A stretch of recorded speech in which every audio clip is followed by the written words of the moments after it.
In this video, I want you to see how the mean value theorem is used to prove other theorems. Okay, so this is a very simple example, but it'll kind of give you a taste for how the mean value theorem can be used to prove other theorems. And so this is basically saying that if the derivative is equal to 0 for all the values in an interval, then f of x is constant over that interval. Okay, so when we actually learned the derivative rules, we actually saw that if a function is constant, then its derivative will be equal to 0. Okay, this is now going the other way. If the derivative is equal to 0, the function will be constant. Okay, so this seems almost obvious that that should be the case, but we've never proven it the other way. And in order to prove it the other way, you actually need the mean value theorem. That is the kind of the result that we need to actually show that this is the case. So so this is how to do it. Okay, so this is the kind of the rigorous way of showing it. Okay, so basically let's let x sub 1 and x sub 2 be any two values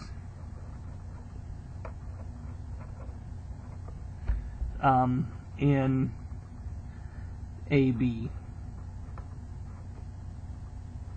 and let's just assume that x of 1 is less than x of 2. Okay, and so basically what I'm going to do is I'm going to just say let's pick any two random values out, and what I'm going to do is I'm going to show that f of x of 1 is equal to f x of 2, and these are just any two values. And so the reason I do this, I assume this, because I'm going to talk about the interval x of 1 to x of 2. Okay, and so this could be done with any two values, and one value would have to be less than the other value. Then notice here, f of x is continuous over this closed interval, x of 1 to x of 2. This is why I needed to assume one was less than the other here, so I could write the interval out. And it's differentiable over the open interval x of 1, x of 2. Notice these are the conditions for the mean value theorem, right? Now, why can I say this here? Well, the derivative is equal to 0 for all the values here. So the derivative is defined, and it's equal to 0 for all the values in the interval, and that means it's differentiable over the interval. Okay? And if a function is differentiable, it's also continuous. So since these 2 points are in the interval, it's going to be continuous at those 2 points. It's differentiable at those 2 points.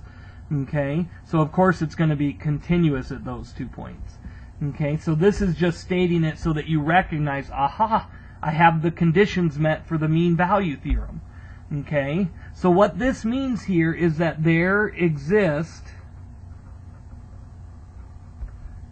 a C in x of 1, x of 2, such that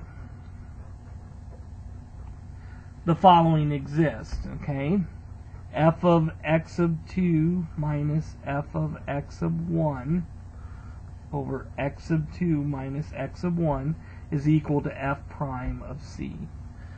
Okay, so so now this is just comes from the mean value theorem, and the reason we're doing this, not because I want to like know what the derivative of this is or anything, because I know all the derivatives in the interval here are equal to 0. Right? So the reason I'm doing this, I'm using the mean value theorem so I can set this equal to 0. Okay? Because all the derivatives are equal to 0, then this has to be equal to 0. So therefore you get that this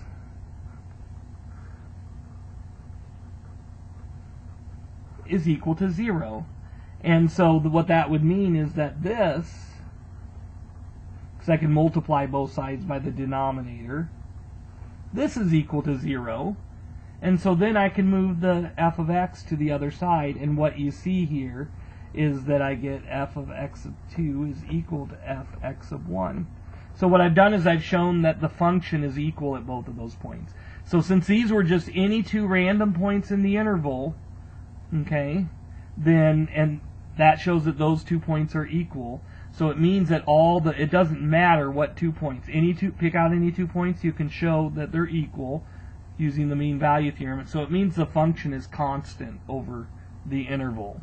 So I know that seems, pretty complicated just to prove such a simple result, but here I've formally shown it based upon results I already have, in this case the mean value theorem, that if the derivative is equal to 0, then the function has to be constant over that interval. Okay.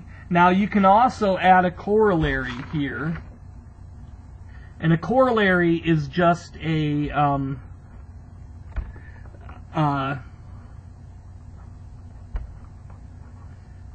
corollary is just kind of an additional result that follows from a theorem that you've just done. Okay, so I'm going to use the fact that if a derivative of a function is equal to 0, then the function is constant. I'm going to use that to prove the following theorem. Basically, if two functions, the derivative of two functions are equal over an interval,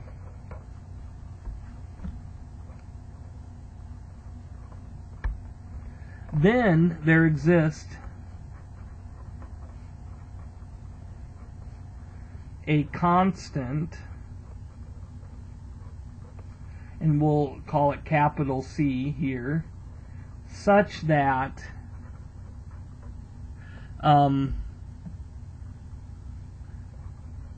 for all x in the interval, f of x is equal to the other function plus a constant. Okay? So in other words, if two functions have the same derivative, they're almost equal to each other. They're different by a constant. So in other words, f of x would be g of x, raised up or down, right, by some constant. Like if this were f of x, let's say, y equals f of x, then g of x here, so let's say, you have, this would be g of x is just equal to f of x plus a constant, right? This is f of x, let's say x squared, then g of x would just be that function moved up or down. I know that's different than this here. I could have, to make that clear, if this was g of x, then this would be like f of x is equal to, so that's g of x, then f of x is just, that's so confusing, sorry. So basically, if two functions have the same derivative, they're the same graph, they're just shifted vertically up and down. That's what this is saying, and we've actually mentioned that before. But now we can actually prove it using what we just proved here. Okay? And so basically, we'll just let h of x equal f of x minus g of x. Okay? And this is very, very easy because I'm just going to take the derivative here of both sides.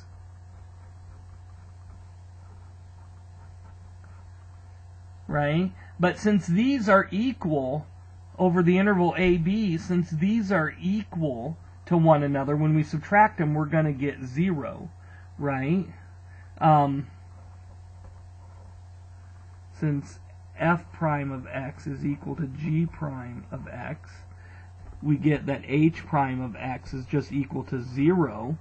Well, what I just proved is if the derivative is equal to 0, then that means the function is a constant, equals some constant.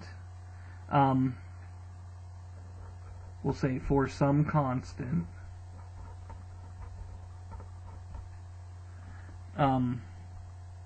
over the interval. So this will be true for, over the interval AB, this is equal to some constant. Okay? So remember, h of x was the difference there, so basically you get that this is equal to some constant, right? And so f of x is just equal to g of x plus a constant. Okay? And so this again is kind of formally showing here that if the two functions have the same derivative, they differ from one another by just a constant. Okay? It's the same graph. At each point, the slopes here are the same, right? The slopes don't change. Okay, so the derivative is going to be the same. The function is pretty much the same graph. It's just raised up or down. And so when you take the derivative, you're just going to get the same derivative, right? The constant goes to 0. Okay, so this is just kind of formally showing that. And this is a corollary that follows from this, because remember, this one here is you're showing that if the derivative is equal to 0, then it's a constant. And since this derivative is going to equal 0, if these are equal, then that's a constant, and so these differ by just a constant. Okay, so that just gives you a taste on some of this, how things are proven. I'm not going to show proofs to everything, but I don't want to just never show it, because I want you to kind of see the logical structure. And what's going on here is things are being proven. Okay, and things all fit together. There's always a reason, a proof behind things, whether or not we're fully aware of it or not. Okay, and that's the way math works. Math, you don't just take you take nothing for granted. You just show, whenever you have a new result, you show that it follows from what you already have.